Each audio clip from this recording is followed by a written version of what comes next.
व्यापार पेशे से आय की गणना किस प्रकार से की जाए।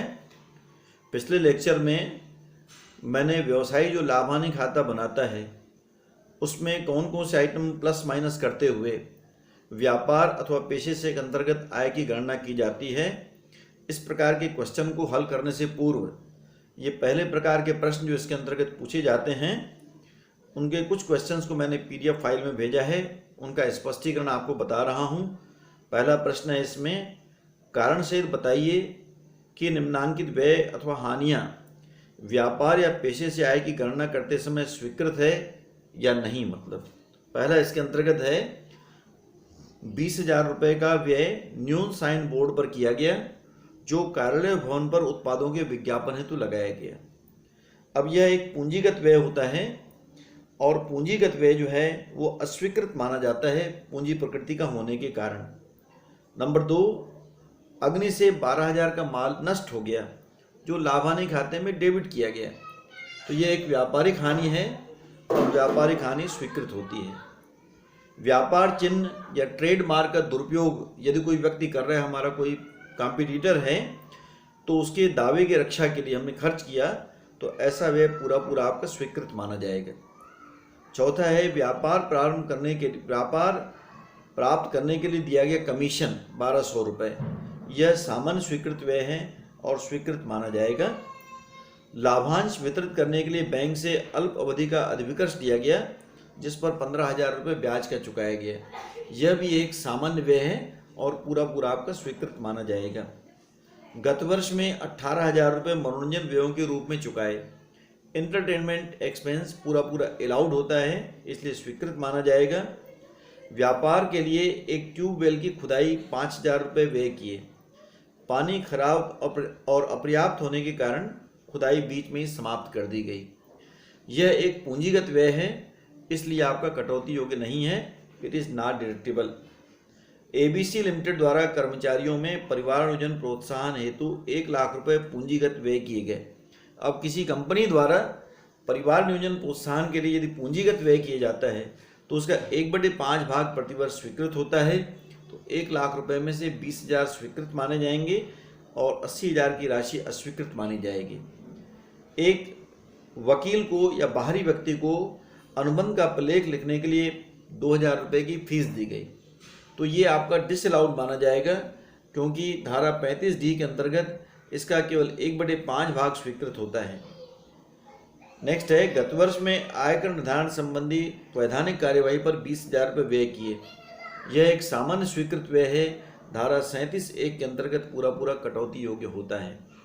अगला ध्यान देंगे, 10,000 रुपये की हानि जो खजांची से छीन लिए गए जब राशि को बैंक में जमा करने के लिए ले जा रहा था। एक आपका कैशियर जो है बैंक में पैसा डिपॉजिट करने जा रहा था, रास्ते में किसी ने पैसा लूट लिया, पैसे वापस प्राप्त नहीं हुए, यह एक व्यापार की हानि मानी जाएगी और स्वीकृत होगी। एक कर्मचारी द्वारा किया गया गबन, यह भी आपका स्वीकृत माना जाएगा, व्यापार की हानि मानी जाती है। एक करदाता जो है मनी लेंडर का काम करता था, पैसा उधार लेना पैसा उधार देने का काम कर रहा है और उसने क्या किया, पैसा किसी को उधार दिया और उधार लेने वाले से कुछ संपत्ति अपने पास गिरवी के रूप में रख ली, मॉर्टगेज कर ली। अचानक मतलब मान लीजिए युद्ध छिड़ जाता है और ऐसी गिरवी रखी गई संपत्ति का नुकसान हो गया, तो ये एक व्यापारिक हानि मानी जाएगी और स्वीकृत मानी जाएगी। 50 ग्राहकों को घड़ियों का वितरण किया गया, प्रत्येक की लागत 310 रुपये थी, ये आपका गिफ्ट टू कस्टमर्स माना जाता है, तो पूरा पूरा अलाउड होता है। एक आपका प्रश्न है, प्रारंभिक व्ययों की वास्तविक लागत 75,000 रुपये, हमने लाभ हानि खाते में प्रिलिमिनरी एक्सपेंस 75,000 लिखा हुआ है। अब इसमें प्रोजेक्ट की लागत का 5% कटौती योग्य अधिकतम राशि होती है। इसमें दिया हुआ है कि स्थायी संपत्तियों की लागत 20 लाख रुपये है। अब 20 लाख का 5% आपका 1 लाख रुपये होता है या 75,000, जो दोनों में से कम हो, तो यहाँ 75 आपका जैसे कम है उसका 1/5 भाग 15,000 रुपये प्रतिवर्ष स्वीकृत होगा, शेष राशि आपकी अस्वीकृत मानी जाएगी। कच्चा माल खरीदा 2 लाख रुपए का, इसमें 24,000 का ऐसा भुगतान शामिल है जिसका भुगतान नकद किया गया है। मैंने बताया था 10,000 रुपये से अधिक राशि का भुगतान बैंक ड्राफ्ट या चेक द्वारा होना चाहिए, तो यहाँ पर 24,000 रुपये की पूरी राशि अस्वीकृत मानी जाएगी।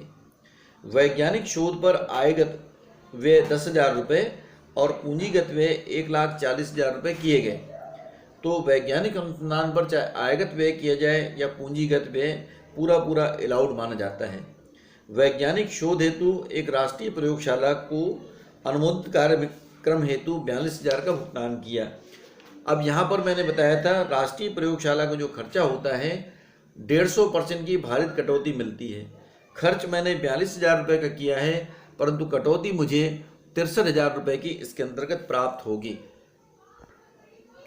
इसी प्रकार से एक अगला क्वेश्चन ध्यान देंगे। राजनीतिक पार्टी को दिया गया दान अस्वीकृत होता है, इसके बारे में धारा 80GG के अंतर्गत चौथी इकाई में पढ़ेंगे। कटौती मिला करती है। नया साझेदारी प्रलेख तैयार करने के लिए वकील को दी गई फीस, तो ये आपका सामान्य स्वीकृत व्यय है, धारा 37 के अंतर्गत स्वीकृत माना जाता है। हड़ताल वापस करने के लिए एक श्रमिक नेता को दी गई राशि, यह खर्च गैर कानूनी है, इसलिए आपका डिसअलाउड माना जाएगा, क्योंकि यह एक ब्रूम माना जाता है, ब्राइब माना जाता है, रिश्वत मानी जाती है। पुत्र को दिया गया वेतन, जो कार्यालय में कार्य कर रहा था, वेतन उचित है तो स्वीकृत माना जाएगा। पुत्री को कार्यालय भवन का चुकाया गया किराया, भवन पुत्री को उसकी शादी पर उपहार में दिया गया था, तो ये आपका स्वीकृत माना जाएगा यदि रीजनेबल है तो। अतिरिक्त कार्य करने के लिए साझेदार को दिया गया बोनस, यह भी एक स्वीकृत व्यय है। पत्नी से लिए गए ऋण पर ब्याज स्वीकृत व्यय है।